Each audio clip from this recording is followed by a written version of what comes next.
Dr. Busler, thanks for having us back. We're in 2017 and the school looks magnificent, to say the least. Absolutely. We are so thrilled.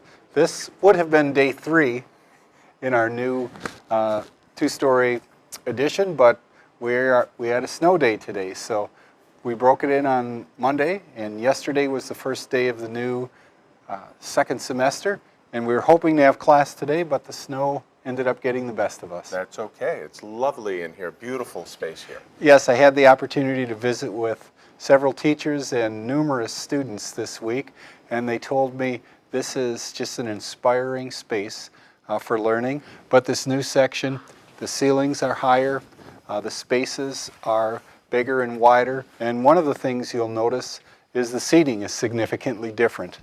The seating, we have high tables, we have low tables, we have booth seating for students to work on projects together, and it's designed to be more comfortable space and more contemporary space that students would find in the world in 2017. And wheelchair accessibility. Yes. Absolutely. And the other thing you mentioned is the width of the hallway, so this will alleviate a lot of the traffic. They'll be able to get to their classes sooner and safer, I imagine, traveling in the wider spaces. Yes, the hallway is great for passing time, and the hallway is also flexible learning space. So a teacher can take a group of students, a small group or a large group, and have them work at one of the workstations. Any of the furniture that's in the hallway, we could put 3 or 4 groups in this flexible learning space, and it's the way kids learn. And the whole notion is a larger area, flexible space, flexible grouping for kids, and a real focused learning environment. This was filled when I came through earlier in the week, and the kids were just so excited to have this space. Yeah, it is great. So this class, this is in the newer part of the building. Do freshmen up to seniors utilize the new constructed building? Yeah, the 2-story new academic wing will be used by freshmen, sophomores, juniors, and seniors. We happen to be standing in Mr. DeBrew's class, one of our faculty members in mathematics. So this class is largely for juniors and seniors. He teaches, Mr. DeBrew teaches AP Calculus, and you'll notice the flexible furniture that we have. Yes, I was looking at this, and it's so, you can conform it in different ways. Yeah, you can add and take away, and it's not like the old box rectangular shape, I should say. Yeah, it's sort of a unique new approach to flexible and modular furniture. You could use it as a single workstation, a double workstation, a triple workstation, or setting it up as 4 workstations together. An important part of school culture is for our young people to see that the community, the greater Oregon community, made this significant investment. That this was a generational investment, and part of that investment, our kids know that education is important. And you can get a great education in an older facility, but this really underscores that our community places a high value on education, and the work that they do every day in our schools is important, because you don't get a facility like this in a community that doesn't support education. That is correct, Dr. Busler.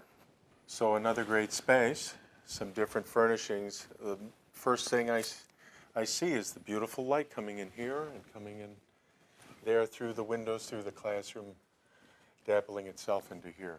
Yes, our staff was real particular about natural light, and the architects did a marvelous job of transforming their requests for as much natural light as possible and bring it into all the learning spaces. Again, we are on the 2nd floor. It's really an identical footprint to the 1st floor. You'll notice, again, nice, wide, open, flexible spaces. The furniture here is slightly different.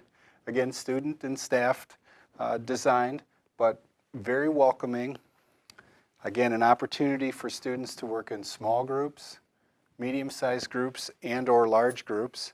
And the thing that our architect and our students and staff did with the furniture is it's made for a very welcoming and open environment. The one difference between 1st floor and 2nd floor, 1st floor is dedicated to the mathematics department.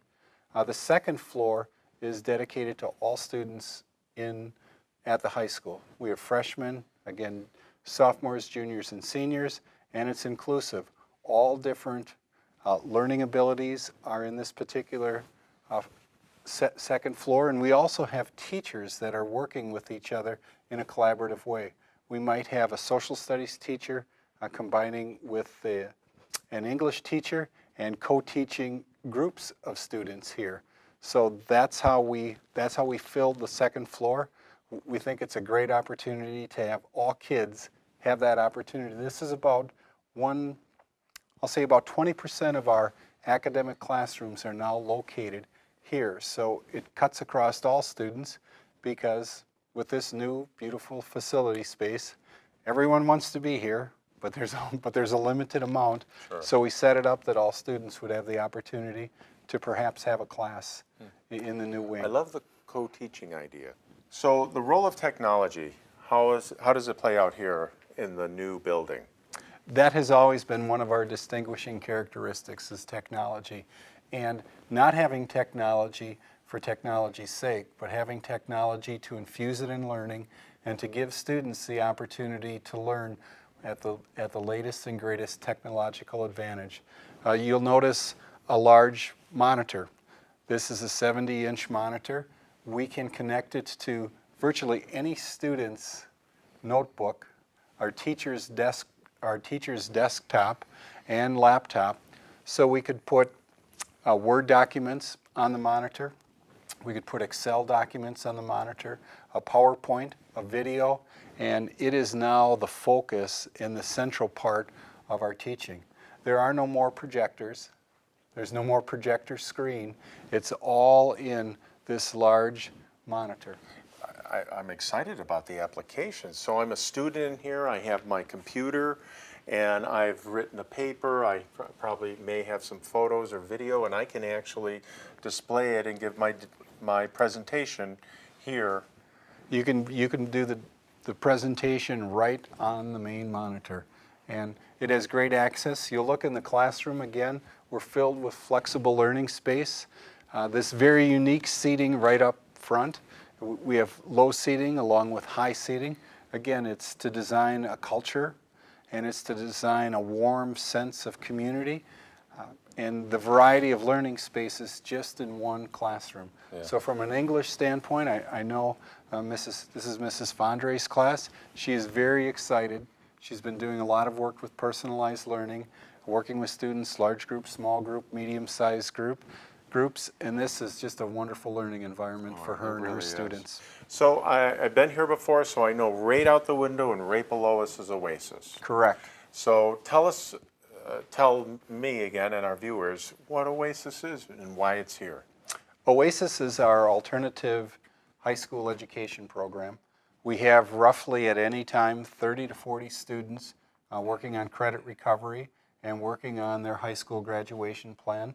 Largely sophomores, juniors, and seniors, tipped more toward juniors and seniors.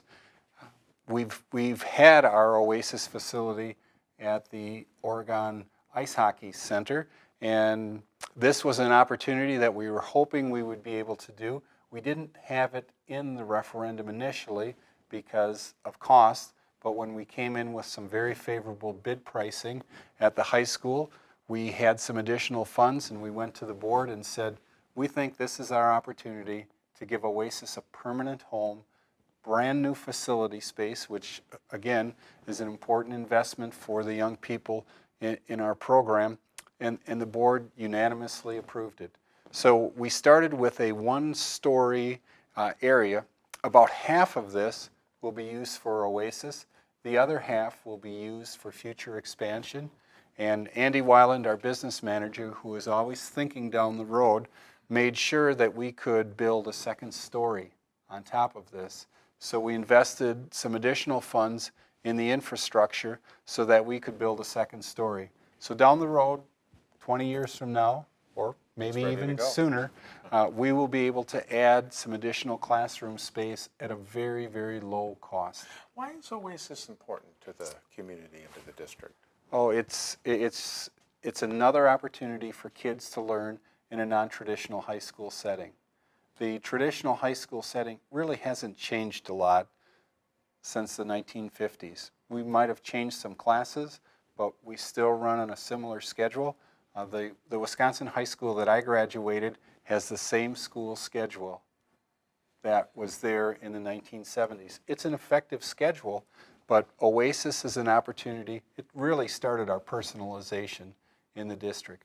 Students come in that didn't have the greatest experience in a traditional high school setting, but are very smart. And we put together a path and a plan for them to graduate, and I would say that is the single most important change that we've made in our high school graduation rate. Last year, 99% of our senior class graduated, and there's no way that we would have had 99% of our senior class graduating without Oasis. Dr. Busler, thanks once again for your time today and the continued journey through this whole building process, inviting us in and, letting the community see what's happening. We've appreciated the opportunity, and while covering this gives our community members an opportunity to walk through and see parts of the space that honestly they wouldn't have the opportunity to see because it's under construction. We hope the community is as excited as we are. We know our students, when we opened Brooklyn this fall, were completely overjoyed with that new space. The middle school, which we opened on January 4th, I believe, when we came back to school, students again and staff very excited about the space, received lots of positive comments from parents on Brooklyn as well as the middle school. And then the high school just a couple of days ago when we opened that new second-story addition was a terrific addition. We're looking forward to getting parents in, and they can come and visit anytime. I know I've said a number of times if a community member or a parent would like a private tour or a special visit, either I or someone will walk them through so they can see it firsthand. But this is really our crown jewel in terms of investment. It's the largest investment that we've made out of all of the referendum projects, and it is turning out just super and fantastic. We think the community is going to feel the exact same way when they get an opportunity to come in and visit us. I believe they will. Hey, Dr. Busler, I have one more request. Who's buying lunch? Today, lunch is on me. Oh, great.